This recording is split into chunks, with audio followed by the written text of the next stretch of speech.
salut tout le monde, c'est Matt pour motoblues.com. Cela fait maintenant 2 mois que je teste le blouson que j'ai actuellement sur moi, à savoir le Denez 8-Track, et après 4000 km parcourus avec, je suis en mesure maintenant de vous donner un avis complet sur ce dernier. Alors, est-ce que la réputation sur la qualité Denez est au rendez-vous sur ce blouson 8-Track? Quels sont ses avantages et ses inconvénients? C'est ce que nous allons voir ensemble. C'est parti! Démarrons tout d'abord par un tour d'horizon de ce nouveau blouson de la marque italienne. Côté matériaux, la finition est excellente et il n'y a aucune couture mal faite ou qui s'abîme même après 4000 km. Sur l'ensemble du blouson, on va retrouver du cuir de vachette utilisé pour sa résistance à l'abrasion et au déchirement. Également, pour la décoration et mettre un peu de relief, on va retrouver quelques inserts en cuir suédé. Enfin, j'ai bien aimé tous les petits détails sympas que l'on retrouve un peu partout sur le blouson, comme le drapeau italien en haut du zip, le logo Denez avec l'année de naissance de la marque sur l'épaule droite, ou encore le nom de la marque discrètement cousu sur l'épaule gauche. C'est sobre, classe, et je trouve que ça lui donne un caractère assez intemporel au final. Côté doublure, on va retrouver tout d'abord une doublure thermique amovible qui peut être retournée afin de servir comme petit blouson au cas où lorsqu'il fait froid et qu'on souhaite se balader sans son blouson en cuir. Et enfin, on retrouve une doublure interne fixe Tech Frame qui permet une optimisation de la circulation de l'air dans le blouson. Pour ce qui est des protections, on va retrouver globalement du niveau 1 avec principalement donc des protections d'épaule amovibles homologuées CE de niveau 1, des protections de coude amovibles homologuées CE également de niveau 1. Et enfin, on va retrouver un espace permettant d'accueillir une protection dorsale, donc comme par exemple la Pro Armor G2 de chez Denez. Mais moi de mon côté, j'ai plutôt installé ma dorsale Furigan, puisque la dorsale n'est malheureusement pas fournie avec ce blouson, et il est donc nécessaire de la racheter séparément. Sur la partie ventilation, là aussi on ne va pas retrouver grand chose avec seulement 2 aérations sur les côtés mais qui sont plutôt efficaces comme vous le verrez juste après. Au niveau de la praticité des espaces de rangement, là par contre il y a ce qu'il faut puisqu'on va retrouver 2 poches extérieures zippées très larges qui permettent d'accueillir à peu près tout ce qu'on a besoin, à savoir ses clés, son portefeuille, sa carte grise de moto ou encore son téléphone portable. À l'intérieur du blouson, on va également retrouver 2 poches situées dans la doublure fixe et enfin sur la doublure thermique on retrouvera également 2 autres poches. Au niveau des petits plus sympas, on appréciera aussi la fermeture du col qui peut se faire par 2 niveaux de réglage grâce à 2 boutons pression. Passons maintenant à l'enfilage qui se fait facilement. Je n'ai pas eu de difficulté à passer mes bras ou encore à fermer les zips. Il y a juste un léger frottement au niveau des bandes suédées mais rien de pénible une fois que l'on s'est habitué. De même, au niveau des réglages du col et des manches, tout est ok. Je n'ai eu aucune gêne ou frottement sur le cou et les avant-bras. La doublure est très douce et très légère à porter. Elle se retire et se remet facilement grâce aux pressions situées sur le col et le bout des manches, mais aussi par le biais de 2 zips à retirer. Une fois porté, c'est un cuir, donc forcément au début c'est un petit peu rigide, mais au bout de 200-300 km, le cuir s'assouplit et on se retrouve franchement à l'aise à l'intérieur. En parlant de kilomètres parcourus avec justement, ça me permet d'enchaîner avec la partie usage sur route et là globalement, je dirais qu'il ne fait pas de fausses notes tant que vous ne vous en servez pas sous des températures extrêmes.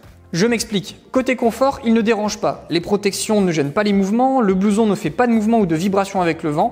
Il se fait globalement oublier et c'est bien tout ce qu'on lui demande. En revanche, si vous souhaitez utiliser ce blouson avec un sac à dos, sachez que le confort de port n'est pas terrible. Les lanières en fait entrent en contact avec les larges protections d'épaule qui ont du plastique rigide, ce qui crée des frottements et une certaine gêne. Donc je ne le conseillerais pas forcément si vous êtes un addict des sacs à dos à moto. Côté gestion du climat, comme je vous le disais, c'est pas forcément un blouson qui est fait pour les températures extrêmes, c'est-à-dire qu'en dessous de 0 degré, la doublure thermique va commencer à être un petit peu limite, elle ne va pas vous tenir assez chaud. Et au-delà de 35 degrés, là aussi, vraiment le blouson ne va pas forcément être assez aéré et vous risquez d'avoir très vite chaud, surtout si vous roulez à basse vitesse. D'ailleurs, petite astuce, si vous souhaitez rouler quand il fait entre 20 et 30 degrés, je vous conseille, c'est tout simplement de rouler avec donc, les aérations ouvertes à ce niveau-là. Et ensuite, vous venez simplement remettre le bouton pression, ce qui fait qu'avec ça, plus vos gants été, vous avez un flux d'air qui vient rentrer directement dans la manche, qui vient rentrer ici. Et avec donc la doublure interne Tech Frame qui vient vraiment faire passer tout l'air dans le blouson, ça rafraîchit bien et c'est franchement bien efficace. Sous la pluie, en tout cas, je n'ai jamais été mouillé. Il a toujours bien tenu. Je n'ai pas eu l'occasion de faire des trajets de plus de 45 minutes sous les grosses gouttes de pluie du nord, mais en tout cas, si une pluie venait à tomber sur votre trajet maison-travail, je pense que vous devriez arriver au sec. Bon, par contre, pour rouler sous des torrents d'eau pendant plusieurs heures, là je pense que l'on va atteindre les limites du cuir. Cela reste un cuir, donc ce n'est pas aussi technique qu'une membrane Gore-Tex ou Gore-Tex Pro qui, elle, va vraiment être adaptée à la résistance à la pluie pendant de très longues heures. Là, on est vraiment sur un modèle cuir, donc c'est prévu pour pouvoir résister un petit peu à la pluie sur des petits trajets, mais pas sur des gros trajets. Donc adaptez aussi votre choix de blouson en fonction de votre usage pour ne pas vous retrouver déçu. Sinon de mon côté, ça a été un vrai plaisir en tout cas de m'en servir, il est super classe donc il passe pas inaperçu, il va vraiment bien avec tous les styles de moto et il est vraiment très confortable donc on l'oublie très vite lorsque l'on roule. Donc vraiment c'est un blouson qui est hyper agréable en tout cas à mes yeux. Avant-dernière partie à vous partager, c'est tout ce qui concerne l'entretien de ce blouson. Et là, côté nettoyage, il suffit d'une microfibre humide quand il est un peu sale. On frotte la zone où c'est un petit peu sale et hop, c'est réglé. Bien entendu, tous les ans, je vous conseille quand même de passer un produit d'entretien cuir pour pouvoir conserver votre blouson dans un bel état le plus longtemps possible.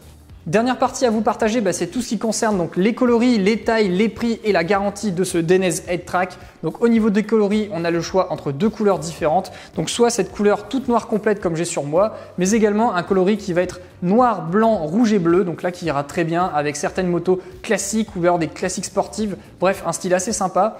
Au niveau des tailles, ça ira du 44 au 64, donc là aussi il y a pas mal de choix. Et au niveau du prix, on se retrouve sur un prix public de 499,95 €. Donc cela reste un prix dans la moyenne des blousons premium, puisque là on est quand même sur un blouson assez haut de gamme avec des cuirs très épais, des matériaux vraiment très sympas qui sont employés et une finition vraiment très propre. Donc forcément, on a un tarif qui est un petit peu plus élevé qu'un blouson moyenne gamme. Et enfin, côté garantie, c'est du classique, on est sur une garantie de 2 ans.